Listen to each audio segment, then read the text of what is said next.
Oblivion is one of the greatest and possibly most influential open world RPGs ever made, but it's also incredibly broken by modern standards. That's something I said about 4 or 5 years ago in a video talking about Oblivion's leveling system, and all the problems that came along with that. It's a whole topic I probably won't get too much into, but it is relevant here, because I'm talking about the Oblivion remaster, which, as you probably know, just kind of dropped out of the blue. Now, we've seen a lot of leaks and hints that this was dropping for a long time coming, but Bethesda and the studio behind it, Virtuos, haven't really posted anything leading up to it. So there were lots of rumors of, is it happening? Is it not happening? Do they not want to promote it because this game is going to be a flop? Is it a bad remaster like many we've seen before? But it's finally out, so obviously I had to give it a shot. Downloaded it and spent a couple hours playing it today, and here's what I think about it. And this isn't going to be some big, well-researched video. I'm not going to be going in-depth on a lot of stuff. Like I said, I just played this for a couple hours and I really wanted to get my first impressions on video. I don't usually do off-the-cuff videos like this. I mean, if you know my channel, I usually spend like a month or something to make a single video. So this is a really rare occasion, but I love Oblivion. I always have. I grew up with it. I've made a ton of videos on it. Like I said earlier, I did a video on the leveling system.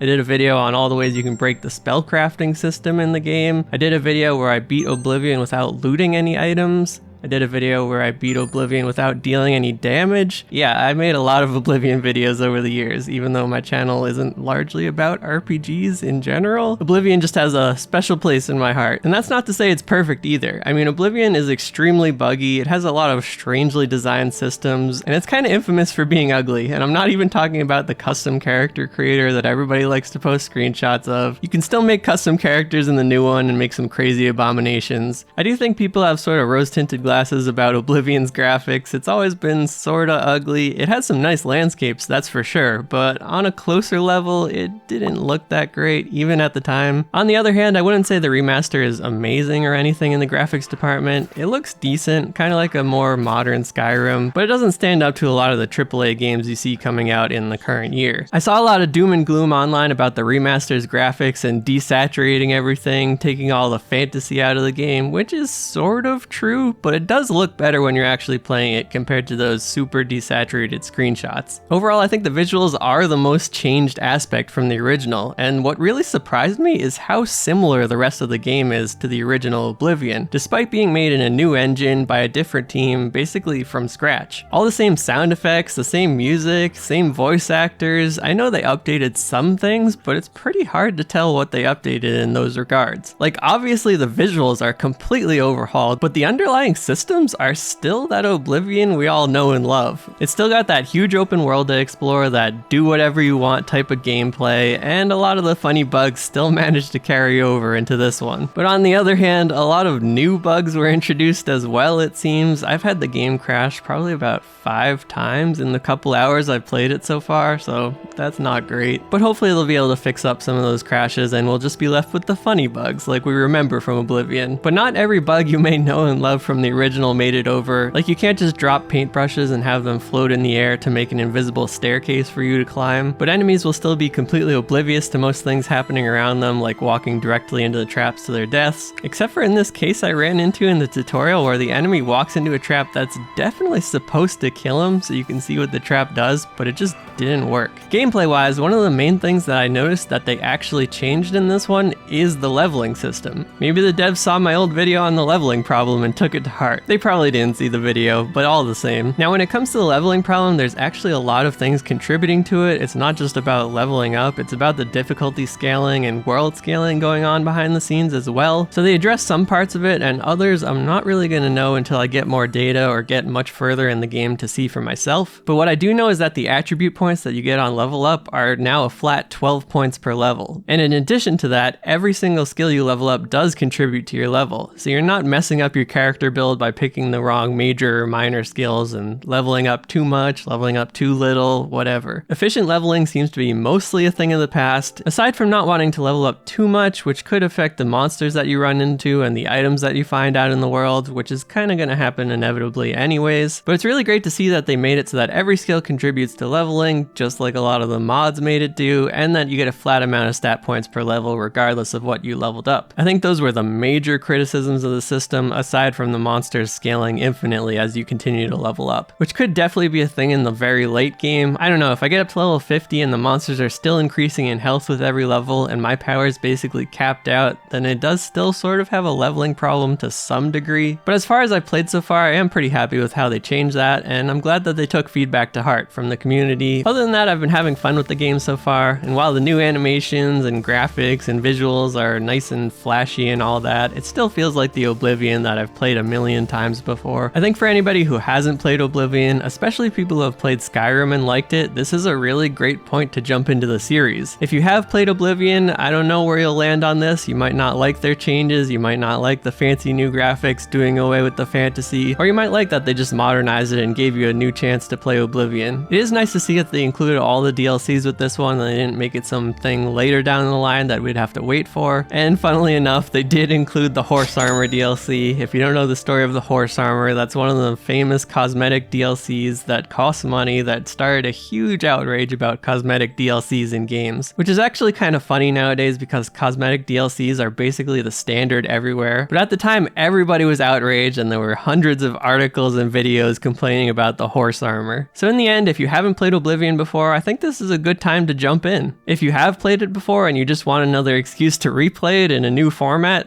absolutely give it a shot. If you're expecting something drastically new, you may be disappointed. I mean, this really is kind of the same game with a new coat of paint. But I'm happy to play Oblivion again, and it seems like a lot of the internet is happy to jump into it as well. I'm sure there'll be many funny bugs and exploits that people post online over the coming weeks, and I'm absolutely here to see them. So before I sign off, my Oblivion tip of the day is pick up Conjuration, especially if you're struggling early game or playing on a super high difficulty, because your conjured monsters scale up with the difficulty system, so they can absolutely destroy enemies despite you being relatively weak. Or just exploit the game's AI in one of the other countless ways. I mean, it's an old game, it's not that hard to break. But that's all I really have to say for now. Like I said, this is kind of an off-the-cuff video. I didn't really plan anything out. Will I do a big video reviewing the entire remaster later on? Maybe, I don't know. I'm gonna spend a long time with this game and I take a long time to make videos as well, so there might be some smaller videos after this one, and maybe I'll come back to Oblivion later. If it really is the exact same game with the fresh coat of paint, I don't know how much more I could say about it, but if there is some drastically changed stuff later on, maybe I'll have some opinions, who knows. Either way, feel free to stick around, subscribe, check out some of my past videos. Like I said, I have a lot of Oblivion videos from a couple years ago, but being that they are a couple years old, they might be a little more rough around the edges than my more recent ones. I'll link everything down below. Other than that, thanks for sticking around, everybody. I hope to see you all in the next one.